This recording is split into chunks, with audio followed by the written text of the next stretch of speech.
বরিশালের একটা ভিডিও দেখলাম, এই যে দেখেন, সাংবাদিক লিখেছে ৪৬ বছরের এক চাচির সাথে পরকিয়া করেছে এলাকার ভাতিজা। ছেলেটার বয়স হচ্ছে ২০ থেকে ২২ বছর। আপনি কল্পনা করতে পারেন। তারপর তার স্বামী তাকে ডিভোর্স দিয়ে দিচ্ছে। এই যে ভিডিওটার মধ্যে আমি দেখছি যে অনেকগুলি টাকা তার স্বামী তাকে ধরিয়ে দিচ্ছে এবং ২০ বছরের ছেলের কাছে তাকে বিয়ে দিয়ে দেওয়া হচ্ছে। ওই মহিলার বয়স হচ্ছে ৪৬ বছর। সাংবাদিক নিউজ করছে এবং গোটা বাংলাদেশে এটা ভাইরাল হয়েছে। এরপরে আমি আরেকটা নিউজের মধ্যে দেখলাম যে দেবরের সাথে ৩ বছরের সম্পর্ক হয়ে এরপর ধরা খাইছে। ৩ সন্তানের জননী, তার স্বামী তাকে ডিভোর্স দিয়ে দিয়েছে। তারপর দেবরের বাসার সামনে গিয়ে সে অনশন করছে। সাংবাদিক তাকে প্রশ্ন করছে, আপনি অনশন করেন কেন? তো তিনি উত্তর দিয়েছেন, আমার তো ওই কুল গেছে, তাহলে এই কুলটা যাতে আমি ধরতে পারি, এই জন্য তিনি অনশন করতেছে। নাউজুবিল্লাহি মিন যালিক। রাসূল করিম সাল্লাল্লাহু আলাইহি ওয়াসাল্লাম বলেছেন যে দেবর হলো ভাবির জন্য মৃত্যু স্বরূপ। আজকাল মডার্ন সোসাইটির দিকে তাকাইলে দেখা যায় যে ভাবির সাথে দেবরের কথা বলা বা একই রুমে আলাদাভাবে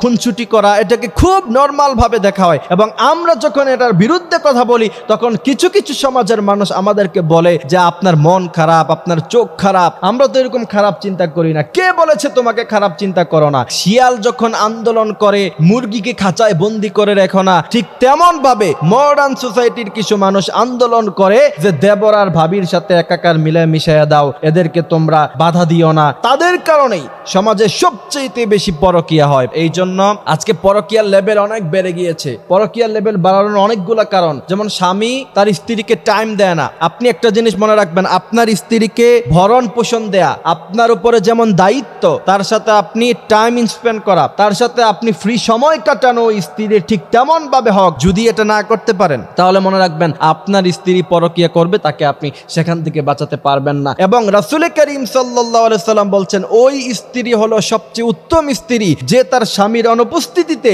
নিজের ইজ্জতের রক্ষা করে। এবং সেই হাদিসগুলি তো আজকাল মানুষ জানে না, এই জন্য পরকীয়া করে। আল্লাহ পাক বলছেন স্বামী স্ত্রী সম্পর্কটা হচ্ছে মধুর সম্পর্ক। ভাবিদেরকে দেবররা একটু সস্তা পাম দেয় এবং এই সস্তা পামে ভাবিরা ফুলে গিয়ে পরকীয়া লিপ্ত হয়ে যায়। মনে রাখবেন, আপনার স্বামীর অনুপস্থিতিতে যদি তার হক আপনি নষ্ট করেন, এই দুনিয়াতে আপনি ধরা না খেলেও আখিরাতে আল্লাহর কাছে আপনাকে জবাবদিহিতা করতে হবে। আল্লাহ পাক আমাদেরকে এই বিষয়গুলি বোঝার, মানার তৌফিক তিনি দান করুক। আমিন।